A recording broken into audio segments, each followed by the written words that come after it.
శుభం పలకరా పెళ్లి కొడక అంటే పెళ్లి కూతురు డాష్ డాష్ ఏది అన్నాడట వెనకటికొకడు. ప్రస్తుతం అట్లుంది ఇది. అమరావతి అన్నటువంటి దాన్ని పూర్తి చేస్తూ విశాఖపట్నంలో రాజధాని చేసుంటే జగన్మోహన్ రెడ్డి జీవితకాలం హీరో అయి ఉండేవాడు. అమరావతిని ఎలా ఉన్నది అలా వదిలిపడేసి విశాఖ కాన్సన్ట్రేట్ చేస్తే ఉన్నది పోయింది ఉంచుకున్నది పోయినట్టు కోస్తా జిల్లాలోను పోయి అదే విశాఖలోను కూడా ఓడిపోయారు.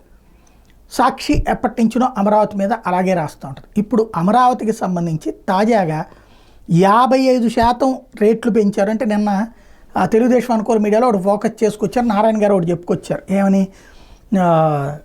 వీళ్ళు లేట్ చేయడం వల్ల 5 ఏళ్ల నుంచి ఆగిపోవడం వల్ల దాదాపు 700 కోట్ల రూపాయల భారం పడిపోయింది, ఇది వాళ్ళ మూలంగా అన్నటువంటి దానికి వీళ్ళు రివర్స్ స్టోరీ ఏంటంటే 2019-20 నాటి ధరల మీద పెద్దగా ఏం పెరగలేదు, అయితే గీత 10% 20% పెరిగి ఉంటుంది, కానీ 55% ఎక్కువకి వీళ్ళు ఇచ్చారు ఇప్పుడు కాంట్రాక్ట్లని, తద్వారా వాళ్ళు తినేయడానికి అన్నటువంటి కోణంలో ఒకటి రాసుకొచ్చింది. అమరావతిలో అడ్డగోలు దోపిడీకి మళ్ళీ స్కెచ్ 2014-19 నుంచి పెద్దగా పెరగని నిర్మాణ సామాగ్రి ధరలు, అయినా భవన నిర్మాణాలు 55% పెంపు, రోడ్లకు మరో 28% అధికం, ఉద్దేశపూర్వకంగా రివర్స్ టెండర్ల రద్దుతో దోపిడీకి బరితెగింపు, 20,292 కోట్ల పనులకు అనుమతులు, ఇందులో లెక్క చూపేవి ఎన్నో, ఇంతలా పెంపుదల దేశ చరిత్రలో ఎక్కడా లేదంటూ చూడలేదంటూ నిర్మాణ రంగ నిపుణులు. ఇందులో మెటీరియల్ కాస్ట్లో ఖచ్చితంగా 20% 30% పెరిగింది, కానీ 50% పెరగడానికి ప్రధానమైనటువంటి కారణం ఏంటంటే భవన నిర్మాణ కార్మికుల కూలీ రేట్లు అప్పట్లో 200-300 తీసుకునేవాళ్ళు. నాకు బాగా గుర్తు, 2014-15 టైంలో 200-300 తీసుకునేవాళ్ళు ఇంటి దగ్గర పనులు చేయించినప్పుడు.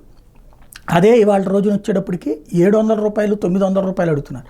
అప్పట్లో సెంటరింగ్ పనికి 400-500 తీసుకునేవాళ్ళు, ఇప్పుడు 1200-1300 రూపాయలు అడుగుతున్నారు. కాబట్టి ఈ కూలీ రేట్లు పెరిగినాయి.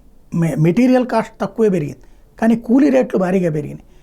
తెలాపాపం తలాబిడిగడని అందులో అప్పుడు ఉన్నటువంటి ప్రభుత్వం ఇచ్చినటువంటి సంక్షేమాల ఫలం కూడా ఉంది. ఒకసారి పెంచుకున్నటువంటి మళ్ళీ తగ్గించుకురాడు కదా, కాబట్టి అది పెంచడంలో జెన్యూన్. కానీ అమరావతి మీద అనవసరంగా ఈ వార్తలు రాయడం అవసరమా అన్నది ఆలోచించుకోవాల్సింది సాక్షి కానీ వైసీపీ కానీ.